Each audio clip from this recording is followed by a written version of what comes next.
Agora vamos entender um pouco como o jogo funciona. Infelizmente eu estou aqui sozinho e a gente não pode jogar o jogo para vocês verem, mas é um jogo bem simples de entender e eu vou explicar para vocês agora rapidamente. Antes de começar a entrar nas regras de fato, tem algumas partes importantes do jogo que é preciso a gente esclarecer.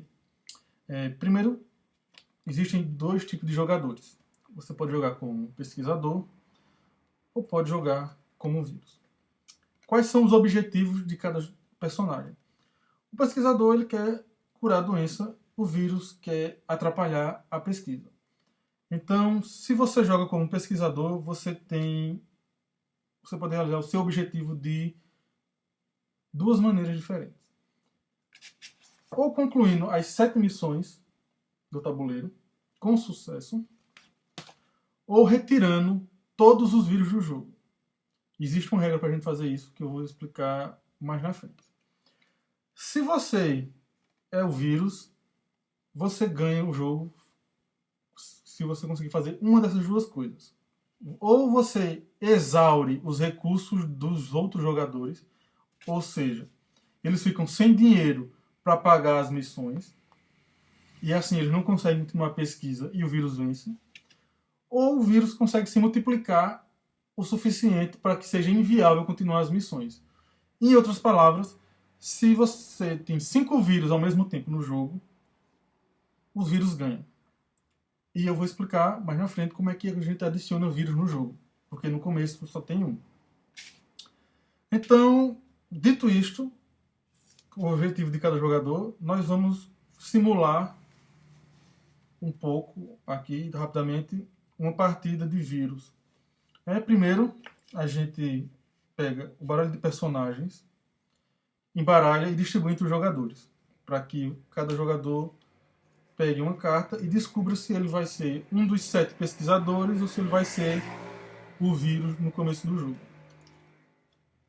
Essa parte do jogo é essencial e tem que ser feita com cuidado para que as outras pessoas não vejam quem é quem. Se desde o começo o cara que pegou o vírus deixa isso escapar de alguma maneira, o jogo vai ser muito chato. Então depois que a gente decide quem é vírus e quem é pesquisador, escolhe-se o primeiro líder. Né? O líder é o tipo de jogador que a gente escolhe ele de forma deliberada na primeira rodada, mas a partir da segunda rodada ele vai passando em sentido horário para os próximos jogadores. Então, sobre o líder, ele é a pessoa que vai tocar o jogo. Então, a cada rodada tem uma pessoa tocando o jogo, uma pessoa diferente tocando o jogo. É como se fosse o dealer do poker. Então, é o líder que escolhe os jogadores para cada missão. Né? Cada missão tem um número de pessoas. Então, é o líder que designa essas pessoas para cada missão. É o líder que recolhe votos, é o líder que embaralha carta, é o líder que aloca recursos, é o líder que faz apostas nas rodadas de aposta, e é uma posição que vai passando sempre para a próxima pessoa a cada rodada. Então o líder ele tem um distintivo, que é essa pecinha aqui, que o jogador coloca na frente dele, assim todo mundo vê quem é líder. E quem for equipe tem esse outro distintivo que também serve para que todo mundo identifique quem está em cada missão, quem são os jogadores em cada missão. Então, uma vez decidido quem é pesquisador e quem é vírus, e uma vez escolhido o líder, ele vai designar pessoas para a missão e vai alocar os recursos para a missão. No começo do jogo, nós começamos com 10 recursos, né? São 10 pecinhas dessa. E a primeira missão custa 2 recursos. Então, você começa com mais dinheiro do que precisa, porém, não é dinheiro suficiente para concluir o jogo. É dinheiro suficiente para você entrar nas 3 primeiras missões, se forem 3 sucessos seguidos. Então o líder vai escolher as 3 pessoas, né? Na primeira missão são 3 pessoas, mas a partir da missão 4 nós temos 4 agentes. Então missão 1, 2 e 3 são 3 agentes, e missão 4, 5, 6 e 7 são 4 agentes. O líder vai escolher quem são as 3 pessoas, vai alocar os recursos, no caso da primeira missão, 2 recursos, e vai começar a missão. Então ele distribui para as pessoas das equipes um joguinho, para cada pessoa um jogo de cartas, de sucesso e cartas de falha, uma de cada. Como é que funciona? Cada jogador vai colocar um voto de sucesso ou falha virado para baixo, para que ninguém veja quem está jogando. O líder vai pegar essas cartas, vai dar um embaralhado para dificultar ainda mais você tentar descobrir quem foi que votou o quê, e vai fazer a contagem. Como é que isso funciona? O jogador que tiver como pesquisador, ele é obrigado a sempre votar sucesso. Já o vírus, ele pode mentir.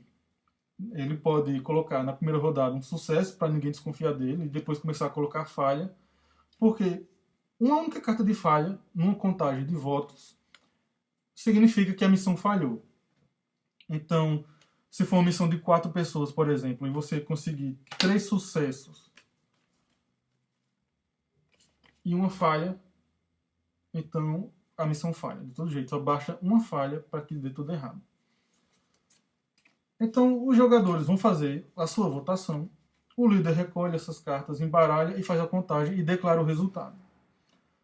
Sempre que a missão for bem sucedida, ou seja, no caso da primeira missão, que tem 3 agentes, se nós conseguirmos 3 sucessos, 3 votos de sucesso, a missão é bem sucedida e o líder, ele saca uma carta de bônus. Então ele vai ganhar um recurso extra para que ele possa completar as missões subsequentes. Como eu disse no começo, a gente só começa o jogo com 10 recursos. Então tem um deckzinho de cartas de bônus aqui, que vão ser embaralhadas e colocadas no tabuleiro. O líder saca uma, nesse caso aqui eu saquei um 4, então eu ganho 4 recursos a mais. E a gente tem uma pilha separada com todos os recursos do jogo e uma pilha com os recursos que a equipe tem no momento. Então, no caso, como eu gastei 2, eu tenho 8, ganho 4, fico com 12. E o líder passa para a próxima pessoa. Então a gente começa a repetir o ciclo. O próximo líder designa as pessoas para a equipe de cada missão e lida com todo o trâmite do jogo, cartas, recursos e etc. O que a gente tem que observar é o seguinte: a cada 2 vitórias ou a cada 2 derrotas acontece uma coisa diferente no jogo. Outra forma de dizer isso é que a cada número par de vitórias e derrotas acontece uma coisa no jogo.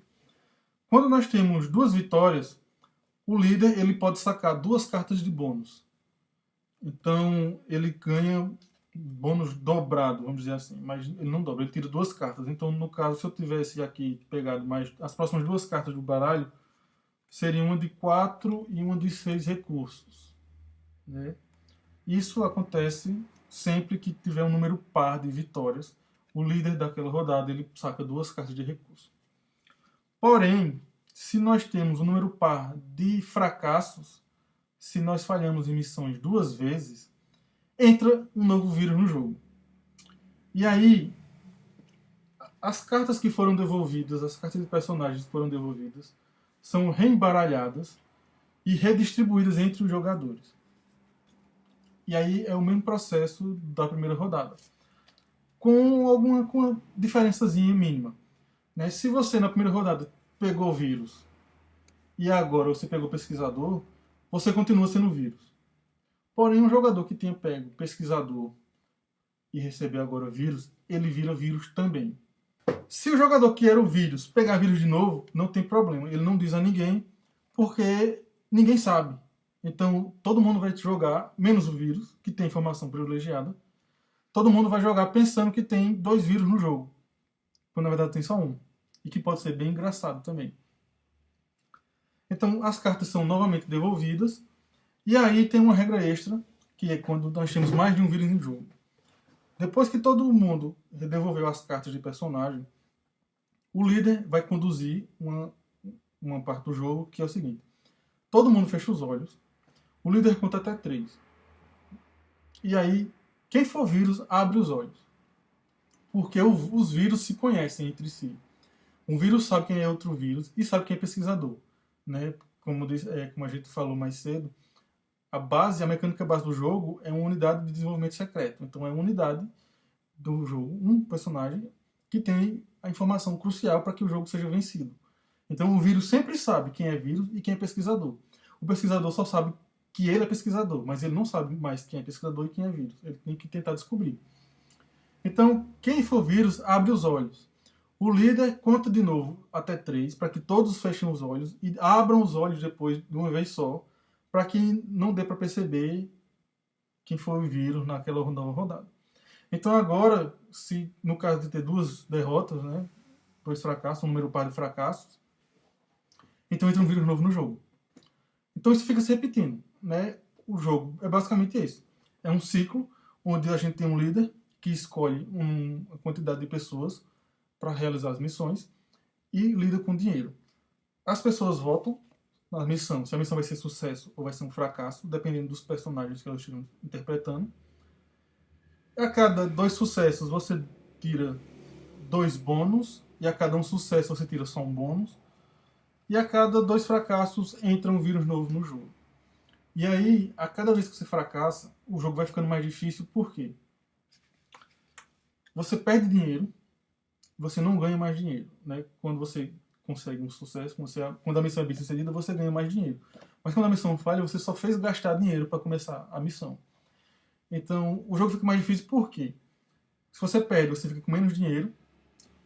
E como eu tinha dito, um dos objetivos, uma das formas do vírus ganhar o jogo é fazer com que o dinheiro acabe e você não possa mais fazer as missões.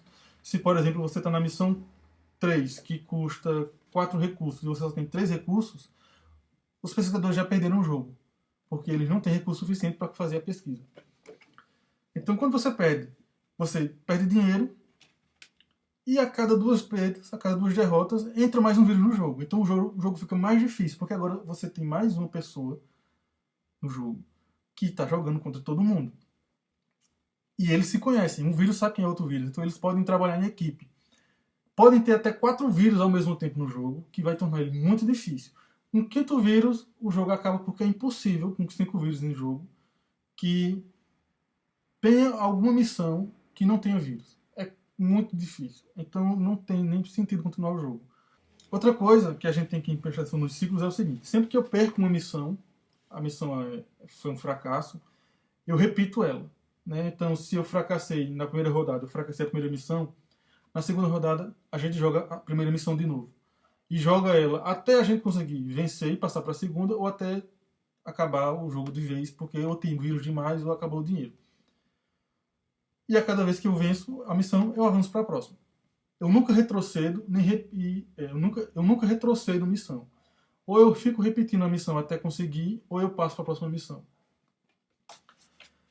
Esse é o funcionamento básico do jogo, mas a gente tem uma regrinha especial, que é a regra das apostas, que a gente usa para dinamizar ainda mais o jogo e, se todo mundo estiver ligado, vencer o jogo mais fácil. Como é que funciona isso? O líder, antes de designar as pessoas para a missão, ele pode fazer uma aposta. Como é que funciona isso? Se durante o jogo ele observou, né, quem é que estava em cada missão, quais foram as missões que foram sucessos, as que foram fracassos, e ele ficou observando o pessoal jogando, e está desconfiado que alguém é um vírus, e tem uma boa noção, um bom palpite e uma boa certeza de que aquela pessoa é o vírus, quando ele for líder, esse jogador, quando ele for líder, antes de designar as pessoas para aquela missão, a missão corrente, ele pode fazer uma aposta. Então ele declara para as pessoas que ele quer fazer uma aposta e ele acusa um jogador, que esse jogador é vírus. Assim, no momento que ele acusa um jogador, todos os outros jogadores, eles precisam votar se eles aprovam ou recusam essa aposta do líder. Se a aposta do líder for recusada, então continua o jogo normal. Ele escolhe a equipe que segue o mesmo ciclo de antes. Se a aposta dele for aceita pelo grupo, então a pessoa que ele acusou que é vírus, ela obrigatoriamente ele tem que se revelar se é vírus ou se é pesquisador. Com um detalhezinho interessante. Caso tenha mais de um vírus no jogo, né? O jogador que, se for vírus, ele tem que dizer que ele é vírus. Mas é só isso que ele tem que dizer. Ele não precisa dizer quem são os outros vírus. E se ele pegou o vírus mais de uma vez no sorteio, ele também não precisa dizer isso. Ele só precisa dizer que ele é vírus. Então, se a aposta for bem sucedida, o líder acusa um jogador, o pessoal aprova essa aposta, o jogador tem que se revelar. O jogador tem que se revelar. Se ele for vírus, ele sai do jogo. Né? Então, se só tiver um vírus no jogo, e esse vírus saiu, os pesquisadores vencem o jogo automaticamente. Se tiver mais de um vírus no jogo, esse vírus que foi acusado sai, mas os outros permanecem e o jogo continua. Então, a aposta foi bem sucedida, o vírus saiu, então agora o líder sabe que tem um vírus a menos, ele escolhe a equipe e continua o jogo. Ele só pode fazer uma aposta por rodada e ele só pode acusar uma pessoa por aposta. Porém, o que é engraçado, né, o jogo ele foi desenhado pensando no vírus e não nos pesquisadores. Se ele faz uma acusação, ele aposta que uma pessoa é o vírus, o pessoal concorda com essa aposta, e o jogador não é o vírus, ele é um pesquisador, automaticamente entra mais um vírus no jogo. Né? Então a gente redistribui o baralho de personagens, tem todo aquele processo de novo, embaralha, distribui, devolve, quem for vírus abre os olhos para conhecer os outros vírus, quem não for vírus fica sem saber. E aí o líder ele tem que designar agora a equipe, sabendo que tem mais um vírus no jogo, que não estava antes. E esse vírus pode, inclusive, ser a pessoa que ele acabou de acusar e se revelou que não era mais um vírus. Né? Porque, de repente, no sorteio, o cara que foi acusado e era pesquisador, de repente, agora ele é vírus. Então, para o líder, essa é uma situação muito delicada. Porque o jogo ficou mais difícil agora. E se for a missão sair um fracasso, então entra mais um vírus, se for um número par de derrotas. Já entra outro vírus em seguida. Então a aposta ela é uma regra que ela dá um dinamismo muito grande ao jogo, porque ela tanto permite retirar vírus facilmente, se você conseguir descobrir quem é, quanto ela é extremamente arriscada, porque se a sua aposta for uma aposta errada, o jogo fica muito mais difícil. Interessante notar que o vírus pode ser líder. Eventualmente o vírus vai ser líder. Então, um vírus, como líder, ele também pode apostar. E ele vai apostar na pessoa que ele sabe que não é vírus, porque o objetivo dele é se multiplicar. É por isso que a gente tem a mecânica da votação, né? Você não é só apostar. Se todo mundo estiver jogando concentrado, estiver ligado, desconfiando quem é vírus e quem não é vírus, as pessoas vão aprovar ou recusar apostas baseado em quem está sendo acusado. Então, o vírus, quando está na liderança, ele tem uma vantagem muito grande, porque ele pode apostar num cara que ele sabe que não é vírus e colocar mais um vírus no jogo. Se ele coordenar isso com uma missão que acabou de dar errado, e ele pode, nessa rodada, quando colocar mais um vírus, fazer com que outra missão dê errado, ele pode colocar mais 2 vírus numa mesma rodada. Só que, se todo mundo estiver ligado e estiver desconfiado que aquele cara é o vírus, então as pessoas vão votar negativamente. Né? Então a gente tem essa grande brecha que dá muito poder ao vírus, mas em contraponto nós temos a mecânica de votação, que pode ser usada se todo mundo estiver prestando atenção no jogo. E acredite em mim, as pessoas vão estar prestando atenção no jogo, porque esse jogo dá muita treta, e treta estimula as pessoas. Então o jogo não acaba sendo bem equilibrado, apesar de ser desenhado pensando nos vírus. É um jogo bastante divertido e eu espero que vocês tenham gostado.